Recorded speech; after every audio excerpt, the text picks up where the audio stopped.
Well, I remember when I had my first serious conversation with a star. Now, I was 15 years old, and our church group had decided to do a week up in the Boundary Waters canoe area of northern Minnesota, Canada.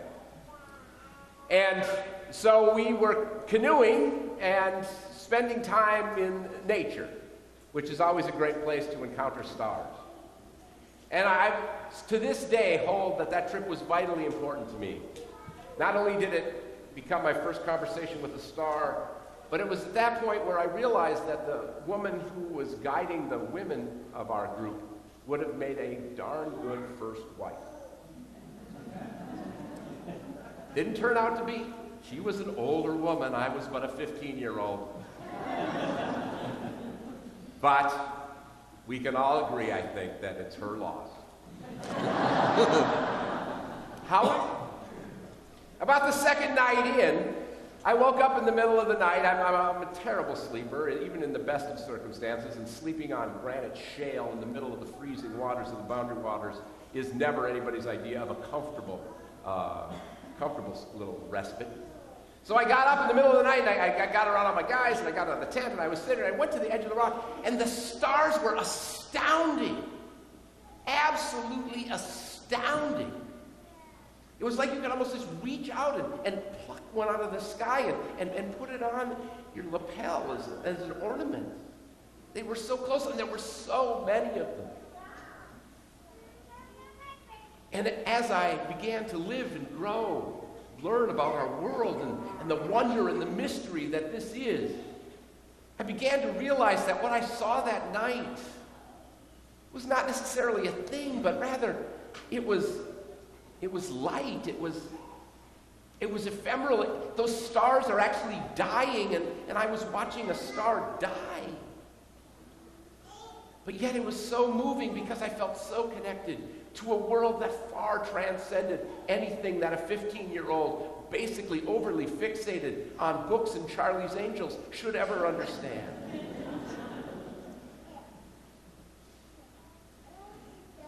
But I ran into a star not too long ago, a whole different kind of star. My daughter has lived in Hollywood, California for the last 3 years, and she decided to move to Omaha with Chris and I, my wife. And so I went out to pick her up. And I got there late that night when I first got there to pick her up and drive her back here. And she said, hey, we should go grab something to eat.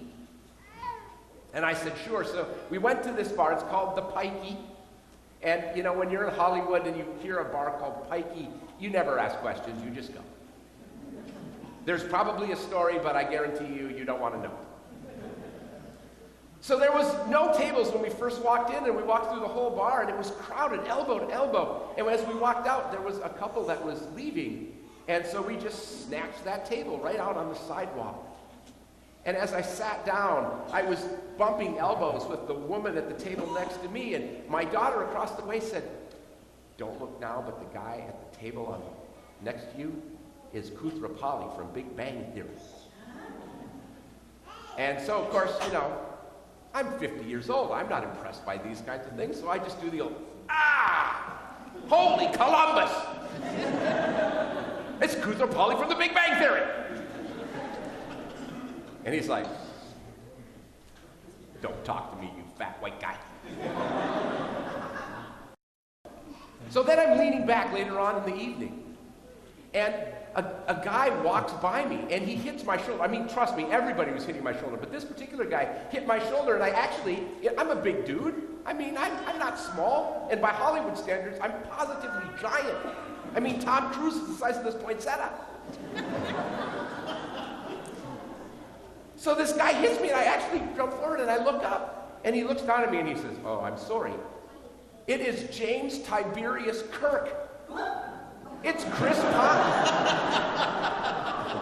All right, did anyone in the sanctuary get that joke? Because I got a lady over here that's wrestling it for you. It's Chris Pine. Chris Pine. My daughter fell off her chair. She's wanted to marry him for 3 years. And he said, I'm sorry I hit your shoulder. Different kind of star altogether. Because those kind of stars, of course, show us something, but it doesn't last. But those stars that I saw on that rocky cliff on the Boundary Waters, it's still shining 40 years later. Because that star is the star like the Star of Bethlehem that shone over Jesus' crib 2,000 years ago. That is the star that God uses to reveal the love and the grace and the truth that comes in this baby Jesus. The star that shone that night over Jesus is the star that continues to shine over our lives, that continues to glow and fill us with the grace and the hope, just as it filled Jesus with grace and hope. And what is even more astounding, my friends, as you sit here today, as you sit here surrounded by family and friends amidst a Christmas celebration, and whether this is the last thing on your agenda or the first thing on your agenda, you sit here surrounded by a love that has been given to you by Jesus himself. That Jesus just didn't stop with the star, but because of that, Jesus enters into our lives and makes all of us stars. The physicists will tell you that the matter that composes our bodies is basically just the guts of stars that exploded billions of years ago. That we are nothing but the entrails of a faded light from eons past. But what light it is. Light that we can use as God's new stars to be able to show where we see the love and forgiveness happening. And we might not have the great grandeur to hang over the cradle of Jesus, but we might instead have the grandeur to hang as a father who picks up his daughter for the first time and whispers into her ear, I love you. Or we might have the grace to be able to shine on a mother who takes her own mother, now years frail, and helps her one more time to decorate the Christmas tree. The grace that lives in each of us, that flows from the love that God has shown us in Jesus Christ, continues to sparkle out of us, to illuminate the world in ways that we can't even imagine, that far transcend anything that we can think, possibly even feel. But our hearts hear it. We hear the light. And it's strange to think about hearing light, because we always think about seeing light, but in this case, we're hearing. We're hearing what God is bringing to the world, because the world is crying out. There are serious people in serious problems. We've got police officers dying for no apparent reason. We've got young men dying for even less of an apparent reason. We've got people who can't find enough food to eat. We've got people that can't find places to live. And these are not just people in faraway places. These are people as close as our neighbors across the street. This world aches and cries for the light that can be illuminated by your star. This world aches and cries for what you can bring in forgiveness and hope and promise amidst the sea of despair and the tumult and chaos of hatred and violence.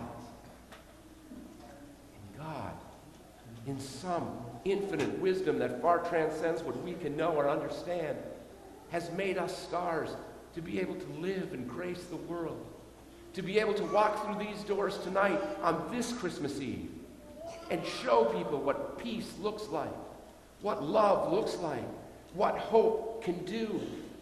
And it is precisely those gifts that God has asked of us when God shone the star on the baby Jesus.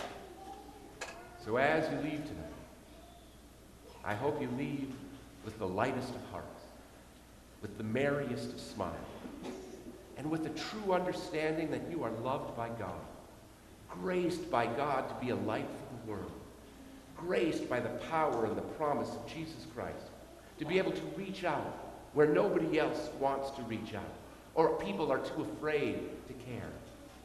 And you can be the star that can shine the light on a dark corner of the world this Christmas and all Christmas. Merry Christmas.